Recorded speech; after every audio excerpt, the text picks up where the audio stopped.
Salatullah, salamullah. Bismillahirrahmanirrahim. Assalamualaikum warahmatullahi wabarakatuh. Alhamdulillah wassalatu wassalamu ala Rasulillah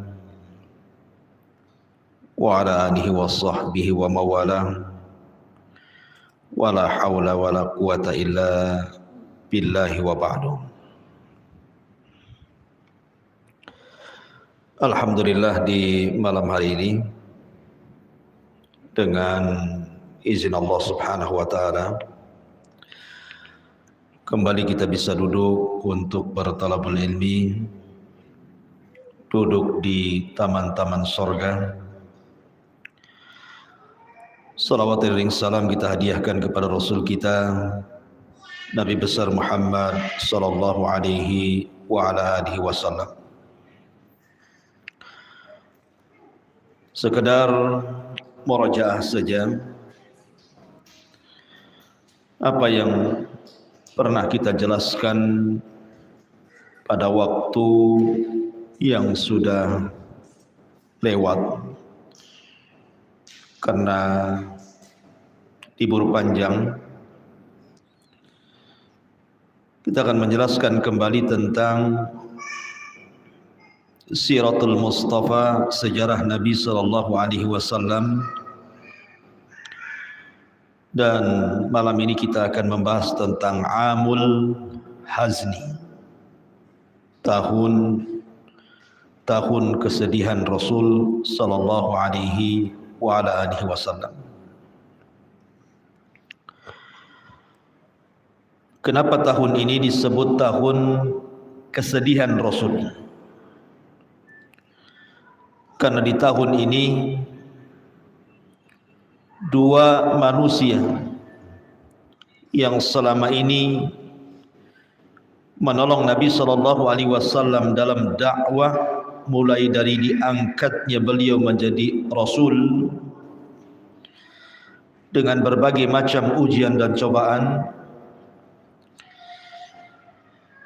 Dua orang yang diharapkan Nabi sallallahu alaihi wasallam senantiasa menolong beliau wafat.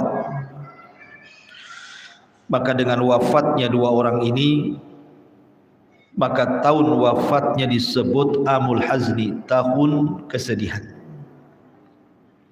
Siapa orang ini? Kedua orang ini, yang pertama Abu Talib, paman Rasul, dan yang kedua Khadijah bintu Khuwailid, istri Rasul sallallahu alaihi wasallam. Bagaimana kisah kematiannya Abu Talib dan bagaimana kisah wafatnya Khadijah bintu Khuwailid, inilah yang kita akan bahas di malam hari ini. Ma'asyiral muslimin yang dimuliakan Allah Subhanahu wa taala, 3 tahun sebelum tragedi kematian Abu Talib dan Khadijah di tahun yang sama, kita tahu bahwa Bani Hashim dan juga Bani Muttalib itu diboikot oleh seluruh kabilah-kabilah musyrik Arab. Dan 3 tahun pemboikotan itu terasa berat bagi kaum muslimin dan para sahabatnya. Sampai-sampai di antara mereka dilarang untuk bicara, dilarang untuk duduk bersama mereka, dilarang untuk jual beli. Kalaupun seandainya terjadi jual beli, maka harganya dimahalkan. Sehingga banyak di antara kaum muslimin yang tidak tahan, kelaparan, bahkan ada yang sampai merenggut nyawa. Sampai-sampai 1 butir kurma hanya dimakan untuk mengganjal perut 1 hari 1 malam, terkadang lebih. Di antara mereka ada yang memakan dedaunan dan kulit-kulit yang dibakar dan direbus. Itulah penderitaan Rasul dan para sahabatnya saat terjadi pemboikotan orang-orang musyrik Arab terhadap Bani Hashim. Karena 3 tahun pemboikotan ini cukup lama dan melelahkan, sehingga Abu Talib mengalami sakit yang parah. Maka setelah pemboikotan 3 tahun berturut-turut itulah, maka Abu Talib pun kemudian tepat di bulan Rajab, ada yang mengatakan di bulan Ramadan, tahun ke-10 setelah kenabian, dia pun meninggal dunia. Bagaimana kisahnya? Ma'asyiral muslimin yang dimuliakan Allah Subhanahu wa taala, Abu Talib ini satu di antara 4 paman Rasul yang masih hidup sampai diangkatnya beliau menjadi nabi dan rasul. Paman Rasul itu banyak, tetapi yang hidup sampai diutusnya Rasul itu cuma 4 saja. 2 mukmin dan 2 kafir. Adapun yang mukmin Abbas dan Hamzah. Dan Hamzah ini walaupun paman Rasul tetapi menjadi saudara sepersusuan Rasul karena disusui oleh wanita yang sama, Thuwaibah. Dan 2 kafir, Abu Lahab dan juga Abu Talib. Bedanya Abu Lahab dengan Abu Talib, Abu Lahab ini sudah kufur, memerangi Rasul. Bahkan saking sengitnya memerangi Nabi SAW dan agama Islam di zaman itu, sampai-sampai Allah Subhanahu wa taala turunkan surat yang akan dibaca sampai kiamat dibangkitkan. Celaan dan laknatan kepada Abu Lahab, tabbat yada abi lahabi wa tab, ma aghna anhu maluhu wa ma kasab, sayasla naran dzata lahab wa imra'atuhu hammalatal hatab fi jidha hablum min masad. Berbeda dengan Abu Talib. Abu Talib ini memang tidak memeluk Islam, walaupun dalam hatinya sebenarnya Abu Talib ini yakin dengan Islam. Makanya Abu Talib ini pernah mengatakan di hadapan Nabi SAW, dia mengatakan, "Kaulah bukan karena celaan kaumku kepadaku. Kalau bukan karena celaan kaumku kepadaku, tentu aku akan memeluk agamamu." Jadi Abu Talib ini takut celaan manusia sehingga terhalang hidayah. Padahal Abu Talib ini orang yang paling mencintai Rasul dan paling dicintai Rasul. Terbukti saat pemboikotan 3 tahun lamanya itu, terkadang Abu Talib itu di malam hari mengetuk rumah Rasul, kemudian masuk ke rumah Nabi SAW, kemudian mengatakan, "Ya Muhammad, ya ibna akhi, wahai anak saudaraku, sebaiknya engkau tidur di kamarku, biar aku yang tidur di kasurku." Kenapa Abu Talib mengatakan seperti itu kepada Nabi SAW, meminta agar tukar-tukaran tempat tidur? Karena Abu Talib tahu bahwa pemboikotan ini adalah bentuk permusuhan orang-orang kafir Quraisy kepada Rasul dan agamanya. Sehingga Abu Talib ada ketakutan kalau seandainya di malam hari tiba-tiba ada panah, ada tombak, atau ada orang yang menyerang mendadak ke rumah itu sehingga membunuh Rasul. Maka Abu Talib sampai kemudian mengorbankan jiwanya, memindahkan tempat tidur Rasul agar tidak terjadi hal yang tidak diinginkan. Itulah bentuk kecintaan Abu Talib kepada Nabi SAW. Makanya wajar kalau seandainya Nabi SAW itu sangat cinta dengan Abu Talib. Ketika Abu Bakar Siddiq radhiyallahu an di momen kebahagiaan, karena ayahandanya Abu Quhafah hendak masuk Islam, dan Abu Bakar itu seluruh keluarganya masuk Islam. Tidak ada satupun keluarga dari seluruh sahabat Rasul yang semuanya masuk Islam kecuali keluarga Abu Bakar. Ada yang duluan masuk Islam, ada yang belakangan. Lah yang belakangan masuk Islam di keluarga Abu Bakar lah ayahnya sendiri, Abu Quhafah. Masuk Islam saat terjadi Fathu Mekah. Ketika Fathu Mekah, pembebasan kota Mekah, hidayah masuk ke lubuk hati Abu Quhafah, ayahanda Abu Bakar Siddiq radhiyallahu anhu.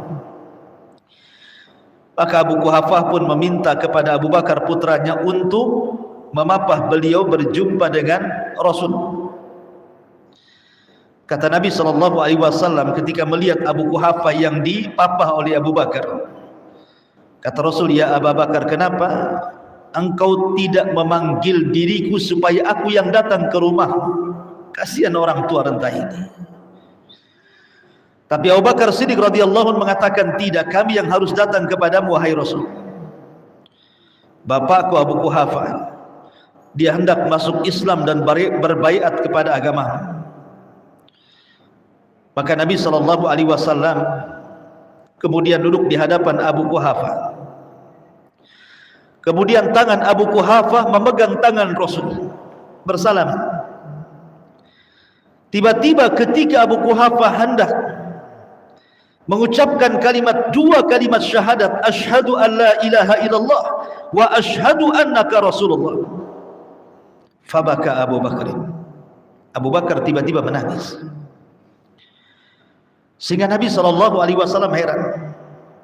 Di momen kebahagiaan orang tuanya masuk Islam, bagaimana pula kemudian dicampur dengan haru tangis Abu Bakar Siddiq radhiyallahu anhu.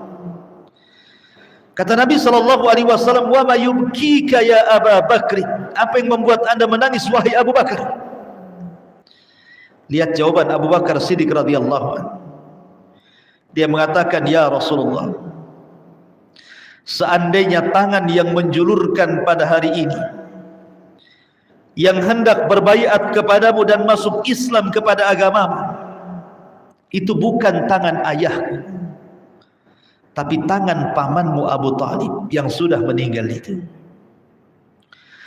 La an yakuna yaduhu maqama yadihi, kalau seandainya yang menjulurkan tangan ini bukan tangan ayahku tapi tangan pamanmu Abu Talib, khairun alayya min an akun, khairun alayya min an yakun, tentu itu lebih baik lagi dan lebih aku sukai dibandingkan keislaman ayahku dibandingkan pamanmu.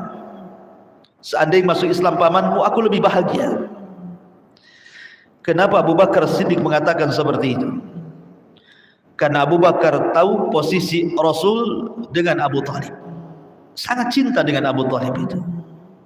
Makanya kemudian Abu Bakar sedih dan ingin membahagiakan Rasul sallallahu alaihi wa ala alihi wasallam.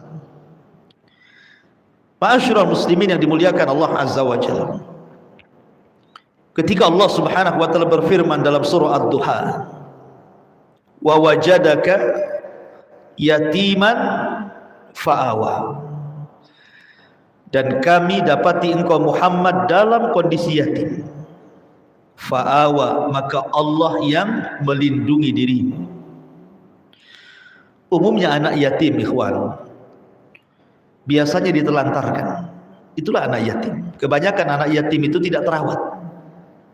Ayahnya meninggal, terkadang dibiarkan keluarganya terlantar, sehingga menjadi anak yang durhaka.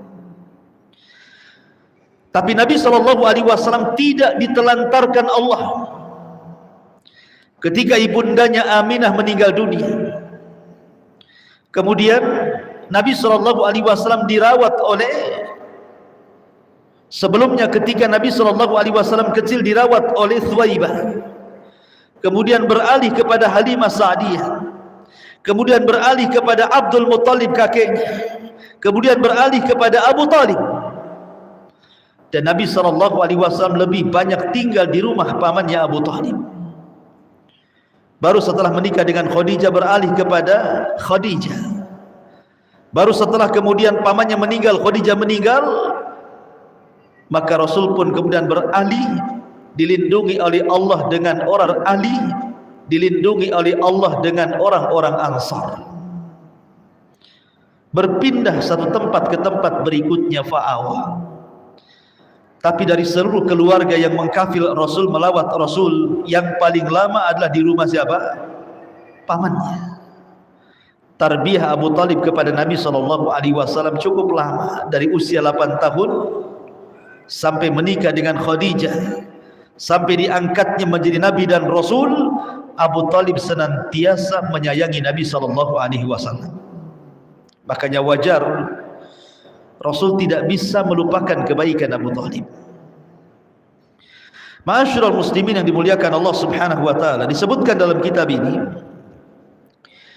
ketika Abu Talib sakit parah setelah adanya pemboikotan itu, disebutkan falam yazal yashtad bihi hatta hadaratul wafat, sehingga sakitnya semakin memarah, akhirnya Abu Talib pun mendekati wafatnya. Ketika Abu Talib mendekati wafatnya, di samping Abu Talib itu ada 3 tokoh Quraisy. Pertama Abu Jahal, yang kedua Abdullah ibn Abi Umayyah, dan yang ketiga Al-Musayyib. Lah ketika Nabi SAW tahu Abu Talib ini sedang sakaratul maut, jazaul ihsan ilal ihsan, ikhwan, balasan kebaikan itu dengan kebaikan. Rasul takut kalau seandainya kebaikan Abu Talib yang selama ini menolong dirinya, merawat dirinya sedari kecil sampai diangkatnya menjadi Nabi dan Rasul, mati sia-sia. Dia ingin Abu Talib mati dalam posisi dia memeluk Islam, supaya kebaikan tidak hilang maksudnya. Dan sebagai timbal balik, karena Abu Talib sudah merawatnya, maka Nabi SAW ingin memberikan atau menyampaikan hidayah Allah kepada Abu Talib saat detik-detik wafatnya. Itu akhir daripada detik wafatnya Abu Talib. Nabi SAW berusaha untuk membisiki di telinga Abu Talib, ya ammi, qul la ilaha illallah kalimatan uhaju bika indallah.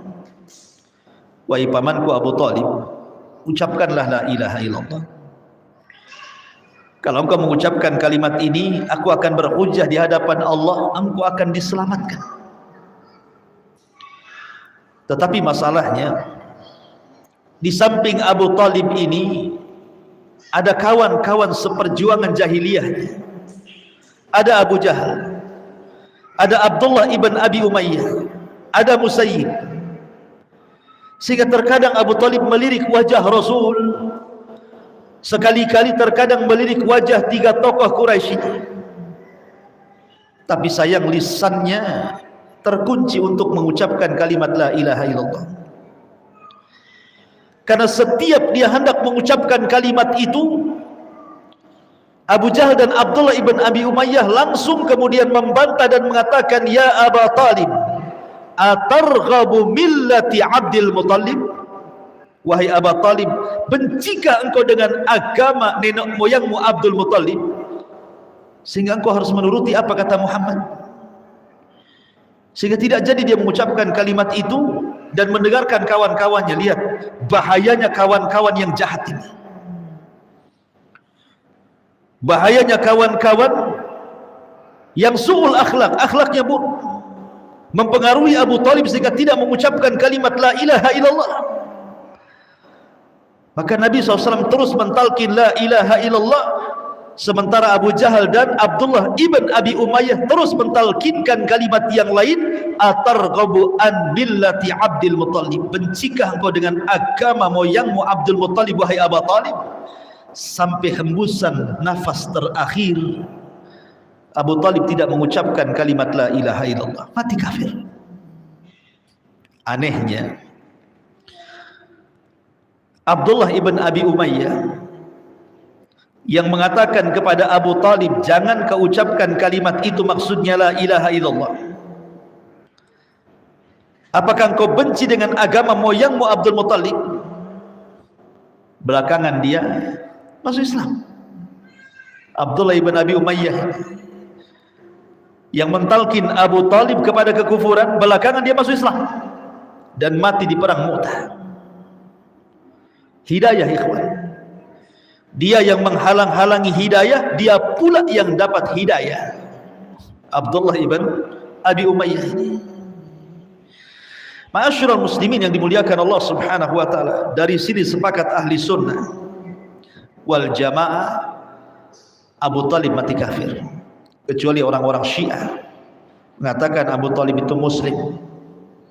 Sebenarnya Abu Talib itu masuk Islam, mengucapkan 2 kalimat syahadat, cuma Nabi enggak dengar katanya. Enggak dengar gimana? Rasul di sampingnya. Lah ketika kemudian Rasul sallallahu alaihi wasallam tidak berhasil mengislamkan Abu Talib di detik-detik wafatnya, terpukul hati Rasul, sedih hati Rasul, tersayat hati Rasul, sehingga Nabi sallallahu alaihi wasallam kemudian sambil menangis mengatakan, la astaghfiranna laka ma lam unha anka, sungguh aku akan memintakan ampun kepada Allah untukmu wahai pamanku, selama Allah tidak melarang bagi dirimu. Tetapi kemudian ketika Rasul sallallahu alaihi wasallam mengangkat kedua tangannya hendak memintakan ampun akan dosa-dosa Abu Talib, turun ayat, maka lin nabi walladzina amanu an yastaghfiru lil musyrikin walau kanu ulil qurba min ba'di ma tabayyana lahum annahum ashabul jahim.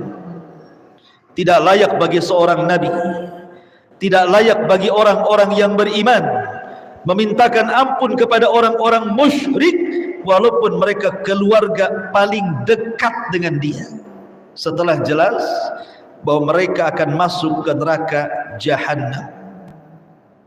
Maka Allah Subhanahu wa taala turunkan ayat yang lain dan mengatakan, innaka la tahdi man ahbabta walakinallaha yahdi man yasha. Wahai Muhammad, engkau tidak bisa memberikan hidayah kepada orang yang kau cintai, karena hidayah itu Allah berikan kepada siapa yang dikehendaki. Hidayah itu milik Allah. Nabi SAW tidak bisa menghantarkan hidayah kepada Abu Talib, dan itu ujian Rasul SAW dan pelajaran bagi kita. Kalau para nabi saja tidak memegang hidayah di tangannya, Nabi Allah Ibrahim yang merupakan Abul Anbiya tidak bisa memberikan hidayah kepada ayahnya Azar. Nabi Nuh alaihi salatu wassalam, awalur rusul, rasul pertama di alam semesta yang merupakan Abul Bashari Tsani, bapak manusia kedua, tidak sanggup memberikan hidayah kepada putranya Kan'an. Termasuk Nabi SAW tidak bisa menghantarkan hidayah kepada Abu Talib, paman yang dicintainya dan mencintainya. Apatah lagi kita. Kita ini manusia biasa, bukan Nabi, bukan Rasul, bukan pula para sahabat, para tabi'in. Kita ini orang belakangan. Maka hidayah itu milik Allah. Oleh karena itulah maka pertahankan hidayah itu dan tularkan hidayah itu kepada orang lain. Walaupun tugas kita ini hanya menghantarkan hidayah Allah kepada manusia, soal manusia dapat hidayah atau tidak itu urusan dia, tapi minimalnya kita sudah mencontoh Rasul bagaimana Nabi SAW berusaha menghantarkan hidayah kepada Abu Talib.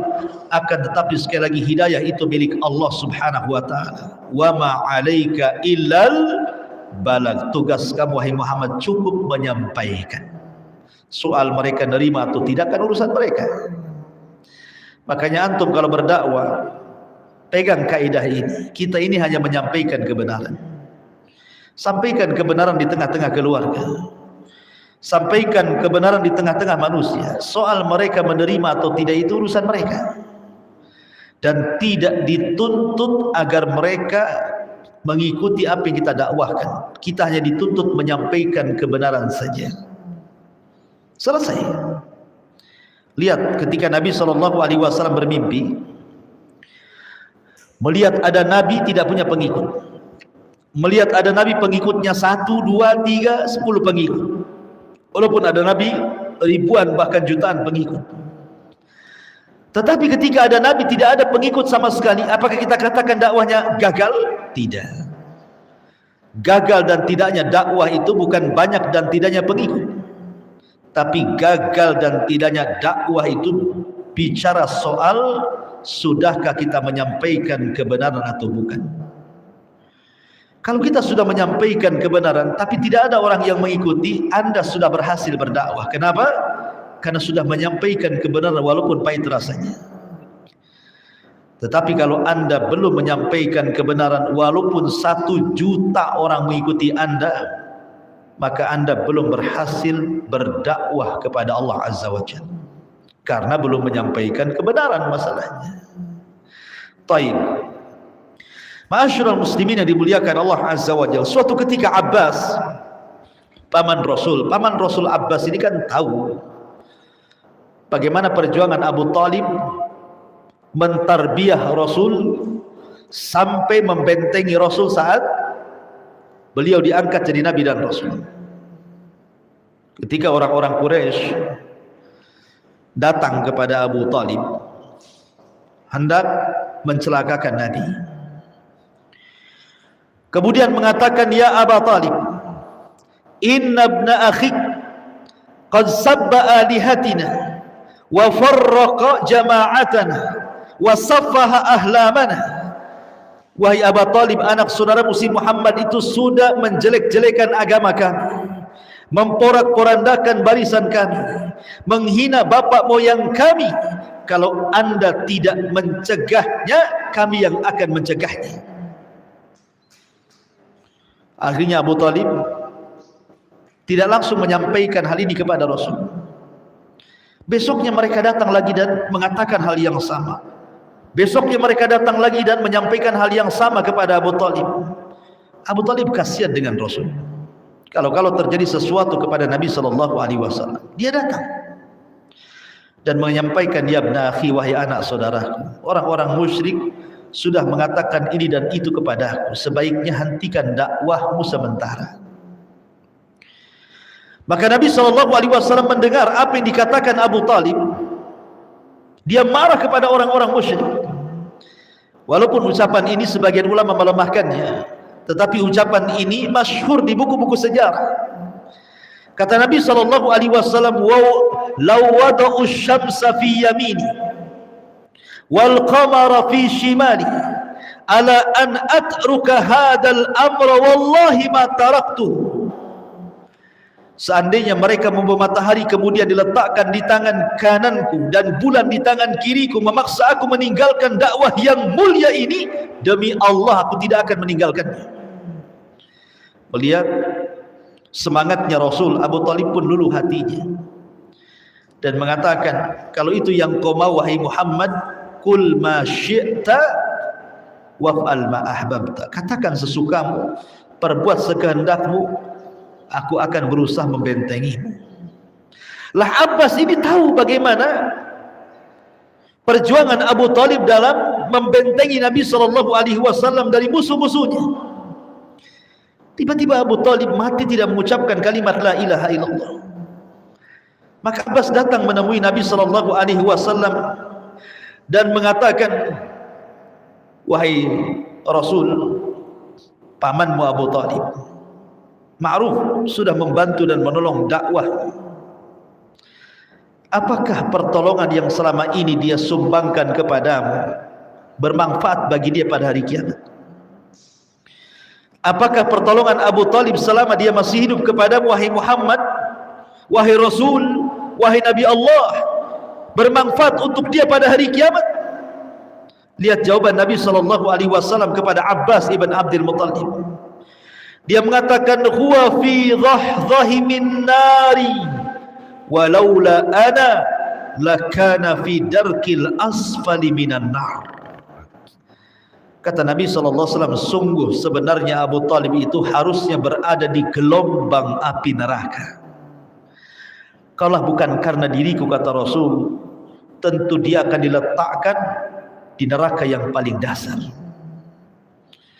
Harusnya Abu Talib itu berada di gelombang api neraka, dan harusnya dia berada di neraka yang paling dasar. Tapi kalau bukan karena diriku meminta syafaat khusus kepada Allah, tentu Abu Talib tidak akan diringankan azabnya. Tapi karena ada syafaatul khusus dari Nabi SAW, maka Abu Talib diletakkan di neraka yang nerakanya sampai tumitnya saja.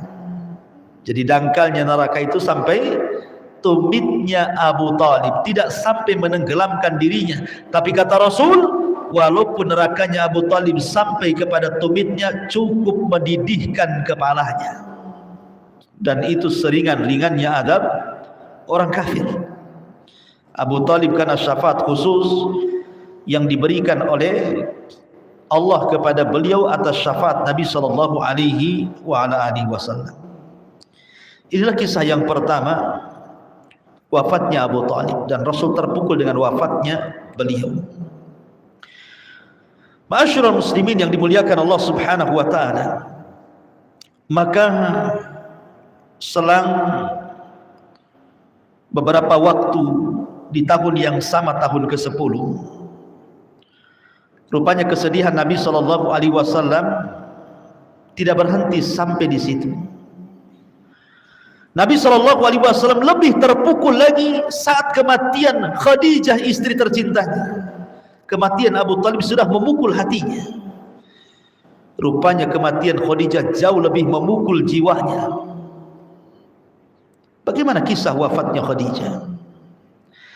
Ma'asyiral muslimin yang dimuliakan Allah Subhanahu wa taala, Khadijah Ummul Mukminin wafat, ada yang mengatakan di bulan Ramadan, di waktu yang sama atau di tahun yang sama wafatnya paman Nabi SAW, Abu Talib. Sedikit ingin saya jelaskan tentang biografi singkat saja Khadijah bintu Khuwailid. Saya sebutkan poin-poinnya saja. Khadijah ini memiliki tempat khusus di hati Nabi SAW. Ketika Nabi SAW di awal turunnya wahyu, dan itu pertama kali Rasul datangi malaikat Jibril, Rasul tidak tahu apakah yang datang itu malaikat ataukah syaitan. Tapi Rasul merasa nyaman.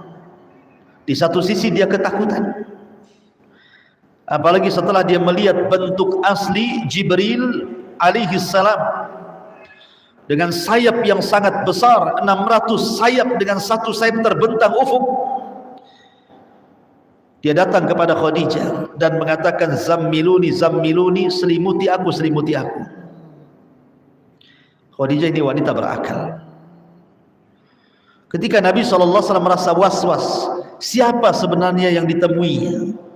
Apakah dia malaikat? Apakah dia jin? Apakah dia syaitan? Rasul tidak tahu.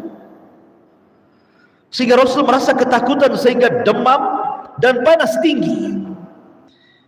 Tapi Khadijah ini wanita yang berakal, ikhwan. Sehingga Khadijah kemudian menghibur Nabi SAW. Siapapun yang menjumpai dirimu wahai Rasul, apakah itu malaikat, apakah itu jin, apakah itu syaitan, wallah, demi Allah, wallah la yuhzikallahu abada, demi Allah, semuanya tidak mungkin menghinakan dirimu, merendahkan dirimu. Tidak, orang sepertimu tidak akan rendah. Itu wanita berakal, ikhwan. Dia tidak membahas Rasul bertemu dengan siapa dan apa yang diterimanya.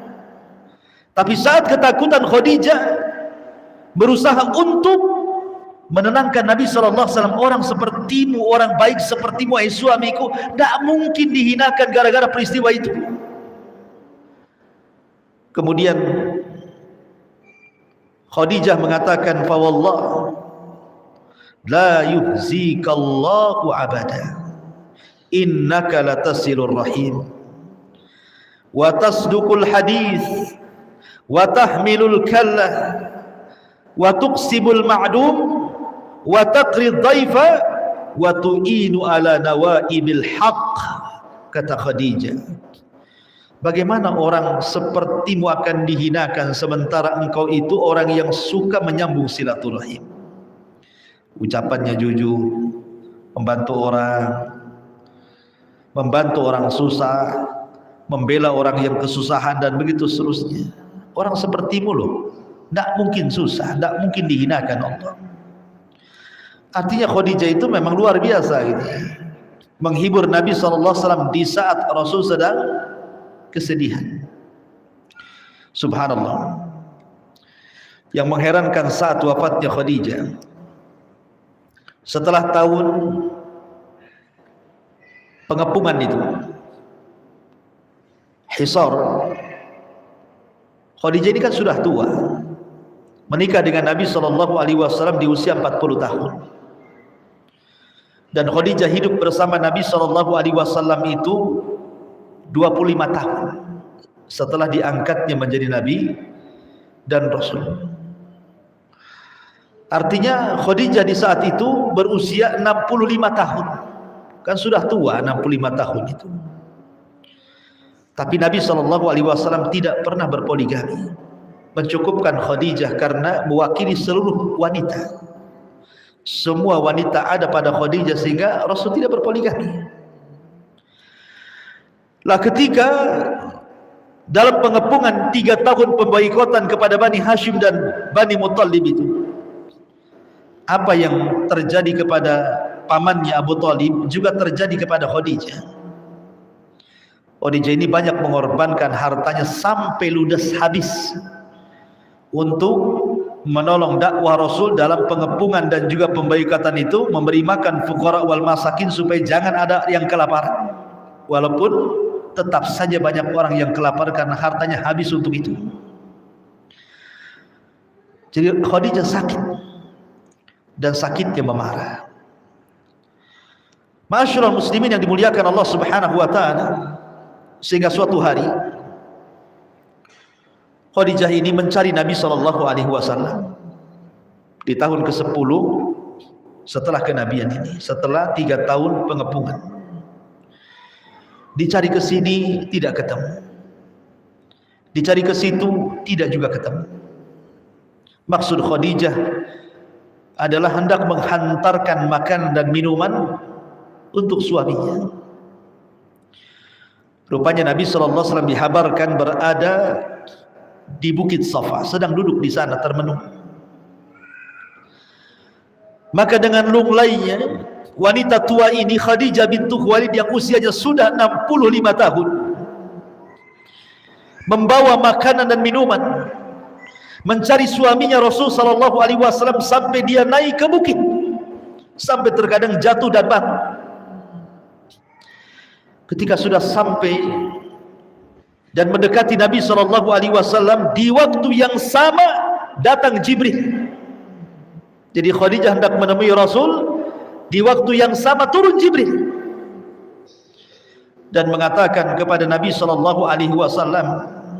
sebagaimana hadis Abu Hurairah radhiyallahu anhu, ya Rasulullah, hadhihi Khadijah qad atat ma'aha ina'un fihi inam aw ta'amun aw syarab, fa idza hiya atatka faqra 'alaiha assalam min rabbiha wa minni wa basyirha bi baitin fil jannati min qasabin la khasaba fiha wa la nasab. Kata Jibril, wahai Rasul, lihat Khadijah sedang mengarah kepadamu. Dia membawa bejana, isinya makanan dan lauk, makanan dan minuman. Nanti sesampainya dia datang kepadamu, sampaikan kepadanya, Allah menitip salam dan juga diriku kepada Khadijah. Subhanallah. Allah menitipkan salam kepada Jibril untuk Khadijah. Termasuk Jibril juga menitipkan salam kepada Rasul untuk Khadijah. Khadijah bukan Nabi, Khadijah bukan Rasul, tapi dia mendapatkan salam dari Allah Subhanahu wa ta'ala. Luar biasa. Aisyah Ummul Mukminin radhiyallahu anha pernah mendapatkan salam dari Jibril, tapi tidak mendapatkan salam dari Allah Subhanahu wa taala. Tapi Khadijah bukan hanya mendapatkan titipan salam dari Allah, dari Jibril kepada Rasul, kemudian ketika sampai Khadijah ke hadapan Rasul, Jibril pun menyingkir. Kemudian Nabi SAW memeluk Khadijah. Sebelum wafatnya Khadijah dipelukan Rasul. Khadijah meninggal di pelukan Rasul, sementara Rasul meninggal di pelukan Aisyah radhiyallahu anha. Ketika itu Nabi SAW sedang memeluk Khadijah. Kemudian dia mengatakan, "Ya Khadijah, Allah Subhanahu wa taala menitipkan salam kepadamu, dan juga Jibril menitipkan salam kepadamu wahai Khadijah." Lihat wanita cerdas. Khadijah mengatakan di hadapan Nabi SAW, "Innallaha huwas salam wa ala Jibril assalam wa alaika ya Rasulullah assalamu wa rahmatullahi wa barakatuh." Sesungguhnya Allah adalah salam, dan kepada Jibril juga keselamatan, dan kepadamu wahai Rasulullah juga keselamatan dan rahmat bagi Allah dan juga berkahnya. Kemudian Khadijah mengatakan, "Wallahi la yuhzikallahu abada." Demi Allah, Allah tidak akan menghinakan dirimu wahai suamiku. Maka berpeganglah dengan wasiat Waraqah bin Naufal yang mengatakan bahwa mereka musuh-musuhmu orang-orang kafir akan mengusirmu. Mereka orang-orang kafir akan membunuhmu. Isbir ya Rasulullah, bersabarlah wahai engkau wahai suamiku wahai Rasulullah. Maka selang beberapa saat kemudian Khadijah menghembuskan nyawa terakhirnya di pelukan Nabi sallallahu alaihi wasallam. Khadijah bintu Khuwailid radhiyallahu anha. Ma'asyiral muslimin yang dimuliakan Allah Subhanahu wa taala. Khadijah meninggal di pelukan Rasul. Dan Nabi sallallahu alaihi wasallam meninggal di pelukan Aisyah radhiyallahu anha. Suatu ketika Nabi sallallahu alaihi wasallam berjumpa dengan Jibril, Jibril sempat mengatakan kepada Nabi sallallahu alaihi wasallam, "Wabashir habibaitin," sampaikan kabar gembira kepada Khadijah dengan satu rumah yang megah di sorga dari mutiara yang sangat indah, la khasaba fiha wala nasab, yang tidak ada kebisingan dan tidak ada keletihan di rumah itu. Ya, karena rumah Khadijah sudah terbuka bagi Nabi sallallahu alaihi wasallam, dan Khadijah tidak pernah membuat bising Rasul, membuat lelah letih Rasul dalam kehidupan rumah tangganya ataupun saat menginfakkan seluruh hartanya untuk perjuangan dakwah Rasul. Makanya wajar, maka Allah Subhanahu wa taala mengganti Khadijah dengan rumah yang sangat indah di sorga, karena rumahnya sudah menjadi rumah bagi Nabi sallallahu alaihi wasallam. Aisyah radhiyallahu anha suatu ketika cemburu kepada Khadijah yang selalu dipuja-puja Rasul karena kebaikannya, padahal Khadijah sudah meninggal dan Aisyah masih muda dan cantik. Kata Aisyah radhiyallahu anha, "Ya Rasulullah, Allah sudah menggantikan wanita untukmu yang jauh lebih baik dibandingkan Khadijah." Maksudnya dirinya. Tapi Nabi SAW mengatakan, "Tidak wahai Aisyah, kebaikan Khadijah tidak mungkin tergantikan." Bagaimana bisa tergantikan? Dia adalah ummu iyal, dia adalah ibu bagi anak-anakku, dia orang yang pertama beriman saat manusia kufur, dia orang yang pertama membenarkan saat manusia mendustakan, dia orang yang pertama kali menginfakkan seluruh hartanya di saat manusia bakhil, dan seluruh keturunanku lahir dari sulbi Khadijah bintu Khuwailid radhiyallahu anha. Sedemikian itulah Nabi SAW memuji Khadijah. Sampai-sampai Rasul mengatakan, kamu la minar rijal kathirun, laki-laki sempurna itu banyak, tetapi walam yakmul minan nisa illa arba, tapi wanita yang sempurna tidak ada kecuali 4 wanita di dunia ini. Kemudian Rasul menyebutnya, pertama Asiyah bintu Muzahib, yang kedua Maryam bintu Imran, yang ketiga Khadijah istrinya bintu Khuwailid, yang keempat Fatimah bintu Rasulullah SAW. Kemudian Rasul mengatakan, adapun keistimewaan Aisyah dengan wanita-wanita yang lainnya seperti keistimewaan sarin di antara seluruh makanan. Sarin itu makanan yang paling enak di zaman itu.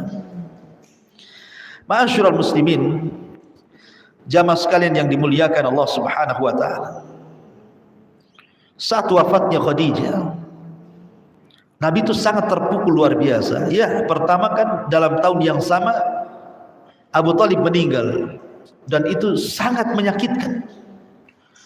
Tersayat hati Rasul. Tiba-tiba disusul dengan Khadijah pula. Makin menumpuk kemudian kesedihan Rasul, sehingga para ulama al-mu'arrikhin al-mujtahidin memberi nama tahun wafatnya 2 manusia terbaik ini dengan Amul Hazni, tahun kesedihan.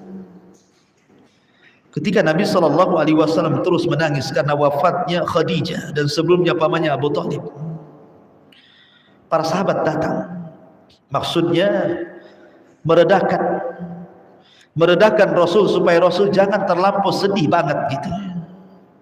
Banyak yang harus diurusi. Sahabat mengatakan, ya Rasul, khafif Rasul, sudahlah.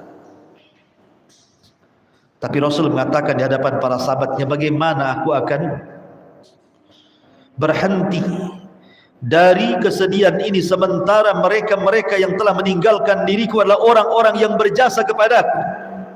Lihat Khadijah, dia orang yang pertama beriman saat kalian kufur, dia orang yang pertama benarkan saat kalian mendustakan, dia orang yang pertama kali menginfakkan seluruh hartanya saat kalian tidak ada satupun yang menginfakkan harta kalian untuk kepentingan dakwahku.